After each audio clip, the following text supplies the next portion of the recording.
inyo ha kay ang pulong sa Ginoo kay powerful jud kaayo and holy. So atong verse karon makita sa 1 Timothy chapter 4 verse 8. Ingon siya dire, ayaw itugot na gamayon ka tungod sa imong kabatanon, himuan hinuon ang imong kagalingon nga panag-ignan sa magtotoo pinaagi sa imong pagpanulti sa batasan, sa gugma, sa pagtuog sa kaputi. So before ko mapadayon mag-apoy na ako. Most gracious Heavenly Father, Lord, thank you for this wonderful day ang gihatag mo sa ako, Lord. Salamat kayo sa dako nga pribilehiyo nga gihatag sa akong kinabuhi karon, Lord. Imbisang pa sa akong pagpadayon, Lord, ikaw sa magalamdag sa akong gamit ng kaalam, Lord, nga ma-preach na ako imong word of God, Lord, nga sayano lamang nga bayan, Lord, para matisog sa mga manguminaw sa inyong pulot sa Ginoo sa ilang kasing-kasing o mahuna-huna, Lord. Kinintay na ako, ginasali diya kanimo, Lord, huwag naglamang ko pagkatubagon na akong pag-apo, Lord, in Jesus' mighty name, amen. So, okay? Ang akong verse na ibasa karong buntaga kay nagasentro kini sa mga kabatan-unan. So, ingon siya dire, ang mga kabatan-unan, hinuon, himuay ng kaugalingon na good example sa uban. But it doesn't mean kaning verse na akong ibasa karon na dili na pwede maminaw ang uban kundi para ni sa ato ang tanan kay ang pulong sa Ginoo dili lamang sa mga kabatan-unan kundi pati na po sa mga katigulangan, even though nga dili ni sa ilahan na sentro, but deep inside sa ilang kaugalingon need to nato ang pulong sa Ginoo para sa ato matag adlaw nga pagkinabuhi. So ang tema akong pagadadon karon kay be a leader. So, what is a leader? Unsay characteristic of being a good leader? For me, a leader has ability to influence or to lead a member in a community. A leader has a capability to lead a member to obtain what they needed or wanted to gain. Like for example, sa isa ka organization, if walay isa ka leader na motindog dira para maging ulo sa isa ka buhaton sa example sa simbahan, walay kapuslanan ang ilang mga plano, kundi mahinong useless. Kay walay leader na motindog aron pagmanay sa tanang buhaton sa simbahan. So, there are two characteristics of being a leader. First, it's either a good leader or a bad leader. So, magsugod kita sa negative. A bad leader in a group, it could lead sa iyang mga members sa isang organization to an unsuccessful sa ilang mga buhatonon. Dili magbalungtaron ang ilang mga pambuhatonon sa isang grupo kung naa sila, kung ang leader nila kay usa ka bad leader. But, sa isang good leader, kay there always a success in everything they are going to do in a group. So, sa isang organization, or example, there is atong church, if there always a good leader sa ato ang organization diri, kay naadre mga kalambuan ang mahitabo sa ato ang simbahan. Sa ato ang mga kaubanan sa simbahan kanang imbes kung gamay ta, mas mudaghan doon ta kay naay usa ka good leader nga nagmando sa ato ang. So, as a Christian, usa man dapat ang atong characteristic. Usa may dapat natong i-obtain para sa atong kagalingon. So, we should be a good leader in our society. To be a good example so that we can build the trust of others sa atoa. Para kanang atong mga kaubanan sa simbahan kay makaingon sila, wow, nindot kayo kinabuhi no kay isa siya sa good leader sa ilang simbahan. So, nindot kayo no sa atong mga kabatan-unan, sa atong mga kaubanan ng mga youth, we should be a good leader para makita mo sa uban ug mahimo kitang inspirasyon para mosunod ang mga ubang kabatan-unan para sa atoa. So, from the verse I read recently, mo ani ako nasabtan, let no one despise you because you are young, but set an example in speech, in conduct, in love, in faith, and in purity. So it means na even you are still young, you have the rights to preach the word of God. Even na ikaw batan-on pa or something like that, ikaw naakay katungod na i-preach ang pulong sa Ginoo because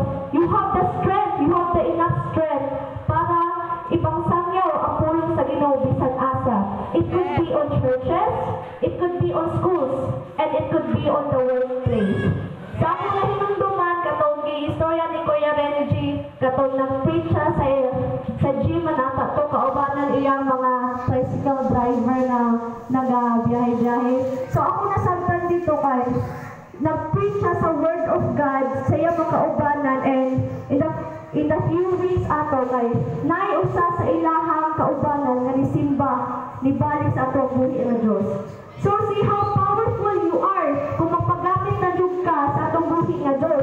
Pwede ka maka-fish o daing lives para mabalik sa tiila sa buhi nga Dios. So what if kita maging anak po ta, maging isa po ta ka good leader para mangapit o kinabuhi balik sa ato ang buhi nga Dios. So as a young people, yung people naman ko, we should be like that. We should be like Kuya Renji because gitahasan ta nga maging isa ka preacher. So we should gamiton nato siya para mag-preach sa pulong sa Ginoo para daghan po pag makabig nga mga young people. So there are qualities of being a good leader. So first, set an example in speech. In speech, which means on how we talk to others, on how we interact with others. So, in speech, we should change the way we talk towards others. Kung pati ka paminawon, kung makikistorya ka sa uban, we should change it. Because, in that way, mahimutang good leader, mahimutang influencer in a good way. Kung mamalikas ka, kung permiti ka mamalikas, dapat you should change it. Because the Christians, kahit dili na ginabuhat, ngayon anak mga butang. So, kung pilosopo ka makigistorya, dapat ato nang i-avoid. Kay, kung inana ka mag-istorya, dili ka usa ka Christian. Diba? And labaw sa tanan, ato ang in-mind, be mindful of the words that will go out in your mouth. Kay what if makapasakit din ka sa uban sa imong ipangsulti. So be mindful. Now, maghuna-huna po ba kung akong isulti kay makatabang ba sa iyaha o makapasakit sa iyaha. Kay based on the verse Ephesians 4:29, it states that do not let any unwholesome talk come out of your mouths, but only what is helpful for building others up according to their needs, that it may benefit those who listen. See, biblical. Do not let any unwholesome talk come out of your mouths. Ayaw tubuti na makasulti ka na mga dili mga proper na mga words ang magawa sa inyong baba. Kundi ni katulang na makatabang sa pag-build up sa atong mga kaigsuunan. Pag-build up, which means maka-encourage sa ilaha na mubayad og simba sa atoa. Kay kabalungog sa karon nga panahon na daghan ang nahisalaan tungod sa mga worldly things, but do not let ayaw itugod na inana ang mga sitwasyon sa imong kaubanan, but be an example, be a leader, be a preacher para makuha nila balik ang ilang kasing-kasing. So, what set us apart from the world as believers in speech? Which means, usay makapahilayo sa atoa sa kalibutan kung usa kita as a believer in speech. First is, we don't use filthy language from Colossians 3:8. Kani siya kay biblical dun siya. We don't use filthy language, which means dili pa ka na mamalikas in anak. Dapat we should avoid it because we are Christians and anak ta sa Ginoo. So we should avoid using filthy language. So second is, we don't take the Lord's name in vain. Makita ini sa Exodus 27. So kani, I know nga few of us here nga magamit din nato ang pangalan sa Ginoo in a ways of kanang ang dili ko siya importante nga mga words. Like for example, kanang madagma ka, ay, inana ba? Di ba ka-experience mo inana? Di na ko ano kayo makasala ko. So dapat di nato na apuhaton because that is a sin. And di po nato yaga-yagaan ang pangalan sa Ginoo. Kaya ingo siya diri ayaw pasipati paggamit ang akong ngalan. Ako si Yahweh nga inyong Diyos. Dios. Silutan ko si bisan kinsa nga magpasipala sa akong ngalan. Si kung kinsay magyayaga-yaga sa pangalan sa atong buhi nga Dios, silutan sa Ginoo. Di ba? Kabalo na ta sa consequences. So we should avoid using or altering the word or the name of the Lord because it is holy.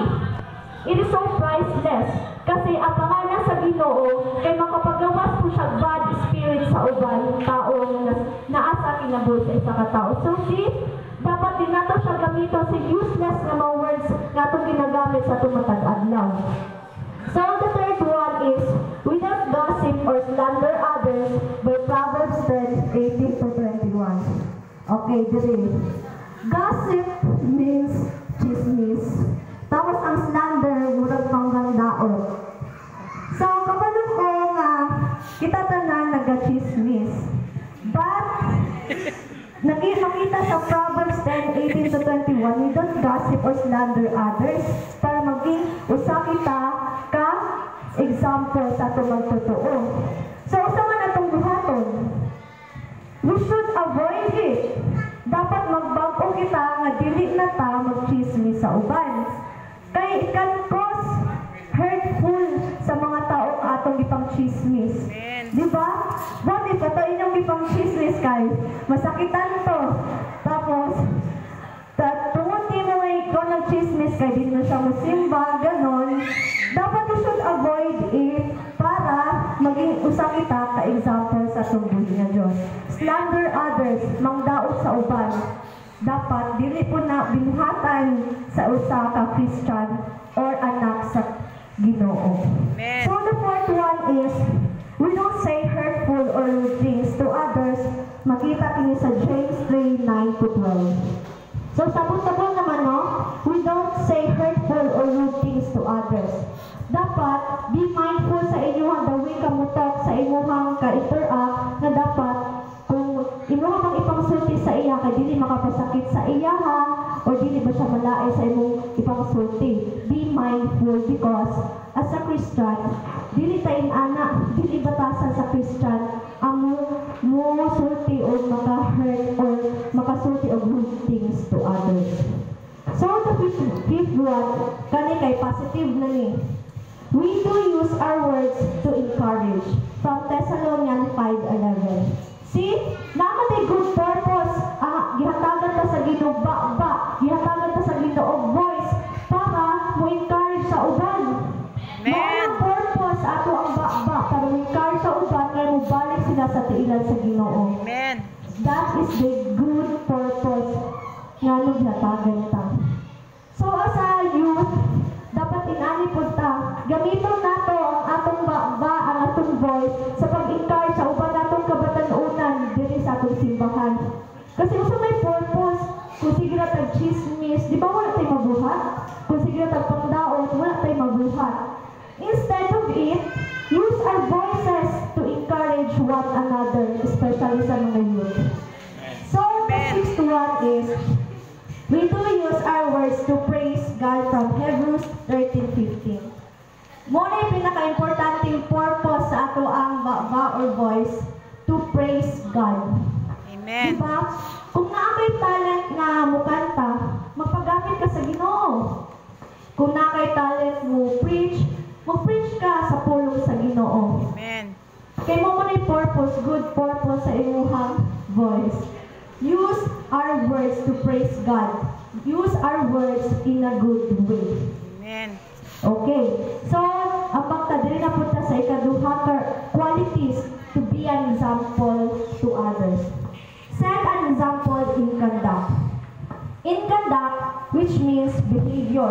Muna itong behavior on how we sa ato mga kaubanan, kung sa atong ginapakita sa kaubanan nato mga young people or sa kaubanan nato sa usa ka organization.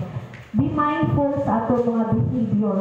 Kung usa ta, example, kung diri sa church, kung usa ta, dapat kung nato po ta paggawa sa simbahan. Kay I know nga na po ko'y makita ko, usa sila sa church, tapos paggawa sila kay, dito sila yung anak. Mura nagpa-askip na sila diri sa simbahan. So, we should hate that kind of behavior because that is not a Christian. That is not dili na mao ang anak sa Ginoo. Once you are Christian, kapalo mo daghan tag ginaana sa tunguna-una nga dapat inani ka. Pero Christian man ka, anak ka sa Ginoo, gipakamatyan ka sa Ginoo. So, do the things na makapahimaya sa iyaha. So next is set an example in love. In love. Basta lang kay mukaanday na mga young people ani murag taas ilahang dalunggan kay about na sa love. But dili mean na love mo sa imong crush inana, but it means na love mo sa Ginoo. Amen. Many of us says here that they do know God and they love God. Tama ba? Daghan diri nagaingon nga kaila sila sa Ginoo ug love nila sa God. But ilang mga binuhatan kabaliktaran na silang ipang-ingon. Is that love? No. It's not love. Because once you love God, you really love God, you must follow His rules. Amen. You must follow the rules that written in the Bible. Amen. Kung nakasulat sa Biblia, dili mag-chismis, kay love makani mo si God. Kung nakasulat sa Biblia nga dili mangdaot sa uban, dili ka mangdaot sa uban. Kaya you said that you love God. And kung unsay mo ang mga binuhatan sa simbahan, dapat mo ulang yapon na imong ipagawas sa gawas sa simbahan. So, in that way, ma-show nato nga love nato si God. Kay nag-follow man tayo sa iyang mga rules. Amen. And especially we should help others who are in need to show our love to them. Gani. We should help others to show our love to them. Kung isa man itong nanginahanglan o tabang, dapat ipakita nato sa ila nga love nato sila. Kanang dili na pa as if nga love na ko sila dapat utabang ko, but pure in intention na utabang ka sa ila ko. Amen. So next is set an example in faith. Muna yung pinaka-importante as a Christian. We should be an example in faith. What do you mean by faith? Pagtuo, yes. Trust. Atong ibutang ang atong trust sa atong buhi nga Diyos. Faith is putting our trust and confidence in Jesus Christ as our Lord and Savior from Hebrews 11:1. Amen. See? We should put our trust on Him because siya na ang makabuhat sa mga butang nga dili kayang ibuhaton sa usa ka tao. Amen. Siya lang ang powerful sa tanan. And ako ang naano-ani kagatong kinabuhi ni Kuya Renji o Ate An-An. Di ba? Tungod sa pagsalig ni Kuya Renji sa iyang kinabuhi ay sa Ginoo, iyang render iyang kaugalingon nga kung ipabalik sa Ginoo si Ate An-An, mo-serve si Kuya Renji. So, asa man to siya, tungod to sa iyang pagtuo sa Ginoo nga ibalik ni Jesus ang kinabuhi ni Ate An-An.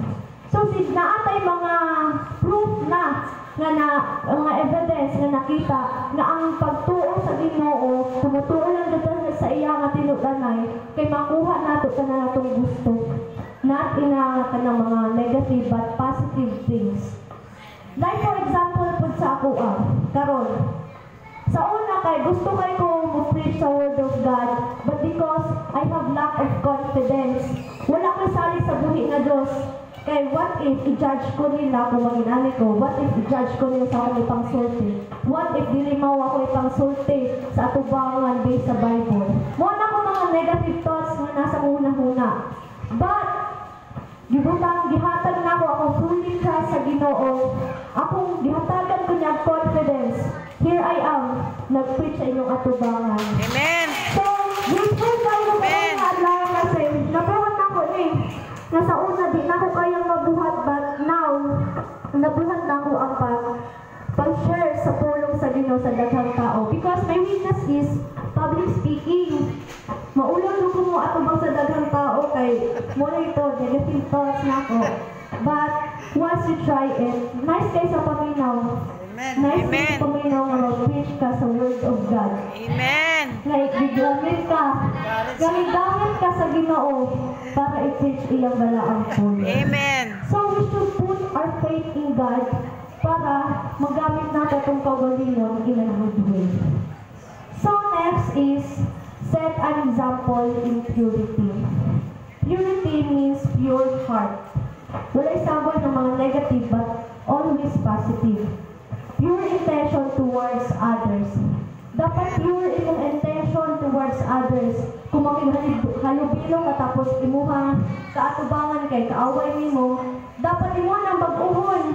Kay once na Christian ka, we should kana makig-interact ka sa uban, dapat pure atong intention para ang Ginoo mag-bless sa inyong kinabuhi. Amen. God love what God loves, which means kung we should love our neighbors, we should love our mga kauban sa simbahan, sa eskwelahan. We should not kanang nitama ipaibabaw atong hatred sa usa ka tawo kung naaman. Dapat bag-uhon sa na siya, we should be pure. Ato ang ang pure intention sa usa ka tawo. Amen. Tapos, hate what God's hate. Usa na ang mga hate ni God. Mga dautan. Okay, sala. Unang-una sala. Dapat i-hate nato ang pagbuhat og sala. Amen. We should avoid doing things nga makadaot sa itong kinabuhi, nga makasira sa relasyon nato sa tuang buhi na Diyos. We should hate those kind of things. Kaya, ingon siya sa Matthew 5:8, Blessed are the pure in heart, for they will see God. Blessed are the pure in heart, kahit sila makita sa Ginoo. Amen. See, kung pure imuhang heart towards others, kung panalanginan ka sa tumuhi na Diyos, o inigbalik niya, dadon niya sa ginaandam niyang pulianan para sa iyang mga kaanakan. So those are the qualities of being a good leader. So there are ways to practice purity. First is know your sin struggles. Dapat kabalo ka sa imong mga nahimong sala o kung nagalisod ba ka sa imong mga sala. Dapat know your sin struggles. Second is seek accountability. Seek accountability, which means be responsible to change your life and stop doing sinful things. Once nakabalo na ka sa imong mga nahimong sala, dapat be responsible na magbago ka para maging pure ka, para maging pure imong relationship sa tubuhin na Diyos. And the third one is filter all books, which means start doing devotional. Pag-abri o Bible para makita kag answer sa imong mga question, para masentro imong kasing-kasing o guna-guna sa Ginoo. Amen. Para mabag-o imong kinabuhi, para di na nimo mausab ang imong mga nabuhat na mali sa una. And lastly, pray for wisdom from the Holy Spirit. Yes, wisdom. Muna pinaka-importante sa tanan. Kaya kung wala kay kaalam, wala kay mabuhat. Pray for it to the Lord. Kaya ang Ginoo hatag kini kanimo kung gamiton pud nimo in a good way. Amen. Dapat lang magamit sa wisdom. Magamit nimo siya sa school, magamit nimo siya sa organization, especially magamit po nato kini sa church on how we should handle in a good way para sa atong mga kaubanan sa church. Amen. Wisdom is nice kayo kung naakayin anak. Kay mabuhat nimo tanan, gusto nimo buhaton sa imong kinabuhi. So, remember those qualities of being a good leader, or you should be a good leader by performing all those qualities. So, sa kauban na mga kabatanunan,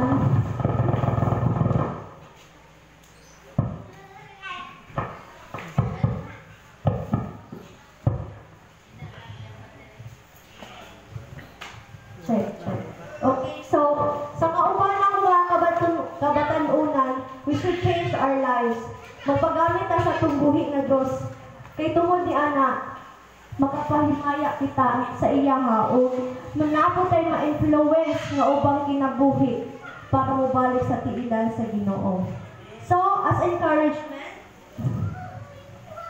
even you are young when it comes to preaching the Word of God, you still have the rights to share the good news to others. Let us encourage our fellow youths to preach the Word of God, for it has been said that our mission is to make disciples, to fish more believers of Christ. Dito lang, daghang salamat. Amen.